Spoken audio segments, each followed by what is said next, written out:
Okay, so let's talk about why do so many countries dislike China thing. It's not about history but reality. Take Britain for instance. They fought many wars but nobody hates them anymore. China on the other hand is growing rapidly and everyone's mad. Why? Because when China grows, it messes with other people's profit. Let's start with a fresh example AI. You heard about that DeepSeek model, right? Like, wow, it just blew up in days and Wall Street was in total panic mode. Microsoft was down 3.5%, Amazon was down 0.24% in the first hour. Oracle dropped 8%, and Nvidia has a massive 17% crash. And get this, $589 billion in market value just disappeared. That's the biggest one day market wipeout ever. You think those CEOs, investors, and employees are happy about this? Nope, not one bit. Let's roll back a bit. In 1994, China was going big on infrastructure, subways, tunnels, you name it. But they needed better tools, so they shelled out 700 million yuan, crazy money back then, to buy used tunnel boring machines from Germany.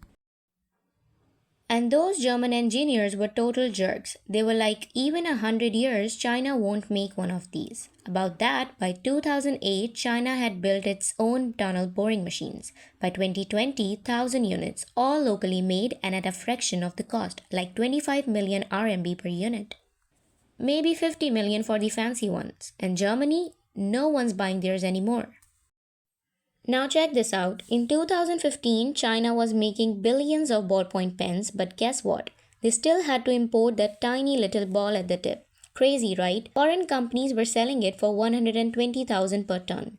And some people were laughing at China saying that they can't even make a pen tip. Well, yeah, Chinese leaders, not amused. So boom, Taiwan Steel made one of single batch of the stuff. And guess what? That one batch was enough for like 650 years of global pen production. And just like that, prices dropped from 110,000 per ton to 50,000. Think about Sweden, small country, right? But they have got some pretty big companies Ericsson, Volvo, ABB Robotics, IKEA. China's putting massive pressure on every single one of them. Like, who even buys Ericsson's phones anymore? China's domestic market alone is big enough to wipe them out. And 5G, China's running the show, and Ericsson's losing market share everywhere. Same with Nokia, Samsung, all those guys. Volvo used to be a big deal, right? But now, these Chinese brands, Geely, Great Wall, they made Volvo unviable. And finally, they had to be bought out by China's Geely. ABB Robotics used to dominate Asia, but now, Chinese companies like Airfood, Huazhu, and Gree have long since broken ABB's dominant position in the Asian market and are so overwhelmingly competitive in terms of price. Then, like about IKEA, you know it used to be the king of home furniture retail in China. It was the go to place, but well, Chinese brands like Kuan Yu, Sophia, Qmei, they kind of just boom, took off. And IKEA, well, they had to, rethink their whole strategy. Like, wow, that's tough, right? And this isn't just a one time thing. Nope, this kind of stuff is happening everywhere. It's like China gets serious about an industry and suddenly somebody else is in trouble.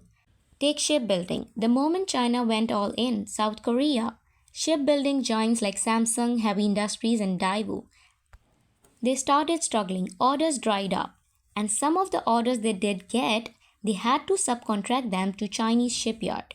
And look at Germany's car industry. China's EVs are like everywhere now. BMW, Volkswagen, Mercedes, and their gas-powered cars not selling like they used to. And solar panels. China's solar industry is like massive now.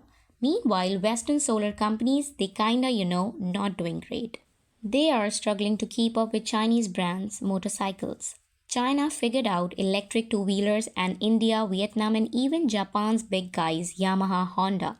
They are all feeling the heat. And high speed rail. China's train tech is so good now that countries are just, choosing China over France, Alstom, or Japan's fancy bullet trains. China's DJI is basically own the consumer drone market, and the US and Israel, their drone makers, not super happy about that. When you mess with people's money, they do not like it. I mean, nobody wants to work harder if they don't have to, right? Before, a lot of these companies were just kinda costing, but now China's making them actually try, and they hate that. That's why you don't see a lot of people hating on the UK. I mean, they used to like invade everyone, but now they're just kinda not a threat. So everybody really cares same thing with China. In the past, back when China was weak, nobody hated China. I mean, they bullied China. Now China is a competitor. That's why people don't like China. Meanwhile, countries like in the Middle East, America and Africa, they love China. Why? Because China, like, it isn't crushing their industries. They bring in affordable products, build stuff, they don't cause problems, but at the end of the day, does it really matter? Some people don't like China. What matters is the strength. As far as I know, the Chinese people who don't really care about this. They just want to grow stronger and live a better life. So you don't have to like China, but it's probably not a good idea to provoke them because the sleeping dragon has already awakened.